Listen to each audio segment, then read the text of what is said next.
Mark, thanks for joining us today on our In the Trenches video series here, where we interview top advisors that are doing something just a little bit different to kind of just showcase what's working today in the industry.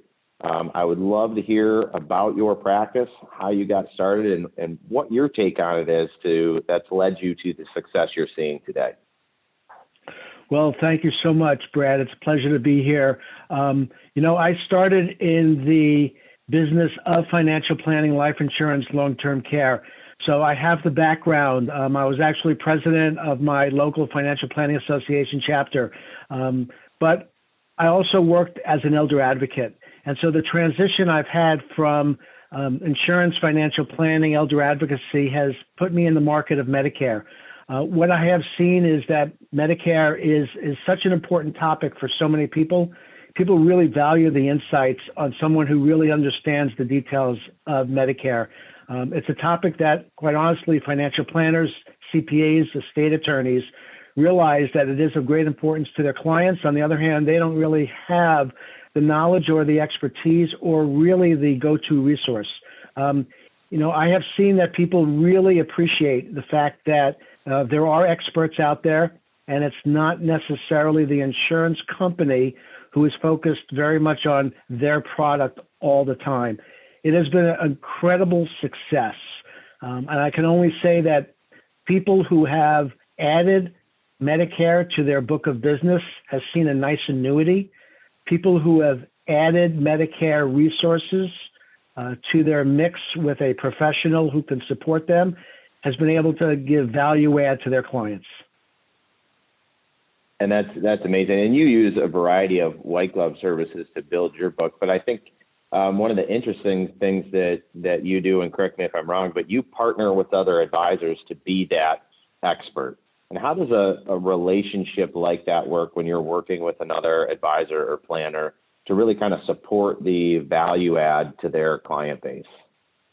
So I work with hundreds of advisors. I've done lunch and learns all across this country. I also have spoken at different chapter meetings at some of their continuing eds. So a financial planner will either do a soft handoff and a referral. Some will be on a Zoom call together, or some I will actually meet them in their office, and we will talk about the strategy around Medicare, the strategy around health care planning, Medicare planning, and what the impact is financially for them going forward.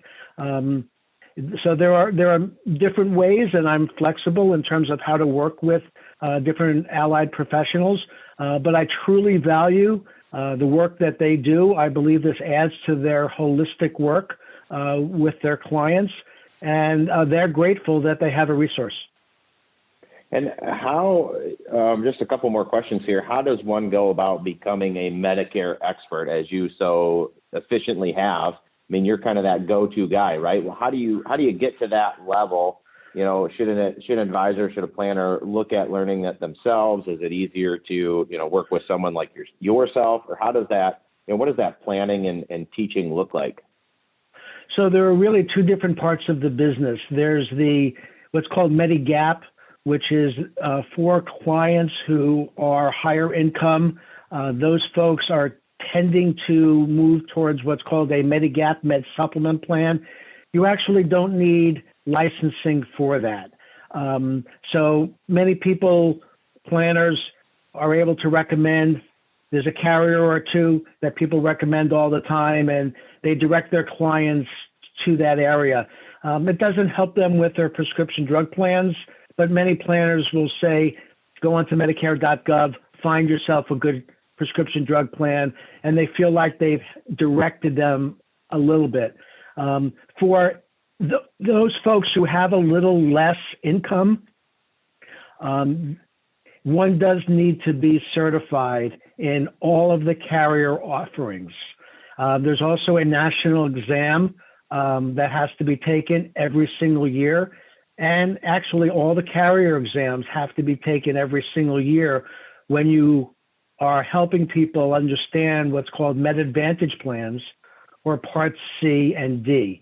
So if one stays in the higher income model where they're suggesting the higher premium Medigap plans, One can make some annuity revenue on those particular clients, yes.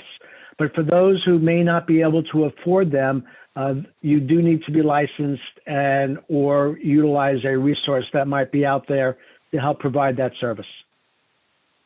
I love it, and that makes a lot of sense. And I think, you know, providing more and more value to your existent client base, or even getting another hook into a prospect where you can offer something that might be, you know, top of mind for them, especially going into open enrollment season, is so important. If you had just, you know, one final note for, you know, an advisor or an agent out there who's thinking about, you know, what they should look at, maybe Medicare is an option they should add into their practice, what would your one recommendation be?